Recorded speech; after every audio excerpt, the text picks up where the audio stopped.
Welcome back, guys. Today I'm going to show you how you can draw a fantasy map in a very simple way. The result will be looking a little bit like this. I'm zooming in to let you see the details. We will be doing the sketch, the shadows, the highlights, and anything you can think of. As you can see, there are many geographical features, so let's dive into it. First off, you need to draw the borders of your map. That's completely up to you, and as you can see, I am also outlining where my mountains will be.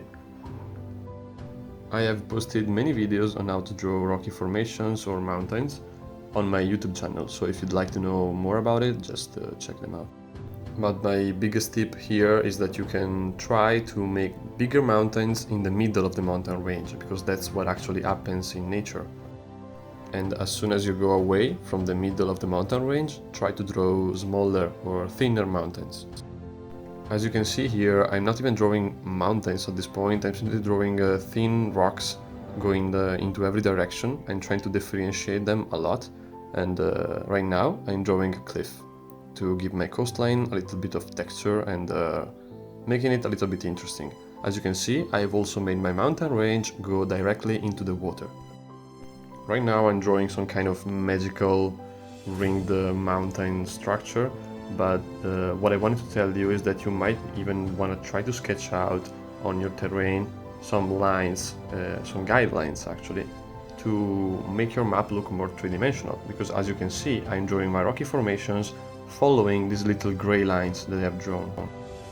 Well, these gray lines are exactly the lines I'm following because my terrain is meant to be hilly in that position. So if it's a small area, it will be even more realistic because it will follow the contour of your terrain, and you'll see what a beautiful result you will achieve. Another tip I want to give you is that you should try to go crazy with your fantasy maps, because as soon as you know how you can draw a mountain or a rocky formation, you can shape the rocky formation into any kind of form you can think about. To draw a river is very simple. Simply draw a black line and try to connect those lines with the guidelines I told you about, so that interconnects perfectly with your terrain. Right now you will see me draw a very simple forest. You can do that by simply drawing little circles into one another to give this illusion of the treetops all linked together. And as you can see, when I zoom in, you can clearly see that I'm drawing my rocks, in this case, following the guidelines I told you about, so that they follow the curvature of the terrain, and even these grass sprouts. If you can apply that to any kind of geographical feature you have in your map, starting from rocky formations, forests, grass sprouts, or anything you can think of, you will have a great result. And I am applying this even to my geysers here. As you can see, they are following the curvature. To draw geysers or smoking abysses, you can simply follow my cliff tutorial and try to replicate that. It's quite easy. Even to draw smoke, as you can see, you can simply draw these simple lines and it will give a great effect, in my opinion. We are pretty much done. Try to fill your map as much as you can to make it feel alive. I've even drawn a scroll to eventually put the name of the region or the area inside of it to make it feel more realistic. What I've just done here is to open a new layer, set it to multiply, and attach a new scroll filter to give the illusion of an aged paper. After that, you can create a new layer, set it to multiply, pick a color, which is like a dark brown or something, and start adding shadows. And as you can see in this map, the light is coming from the east, so every shadow will be on the left side. If you're struggling on how to apply the shadows, try to remember the three-dimensionality of each object, and try to remember, for example, that each mountain is more like a pyramid or a cone and not a simple triangle. So how does a pyramid reflect the light? Try to play with objects inside of your house to see how they reflect the light, and try to reapply it on these drawings of yours. Right now I'm mixing things up a little bit, but you should open a new layer on top of the scroll paper texture layer I've told you about before.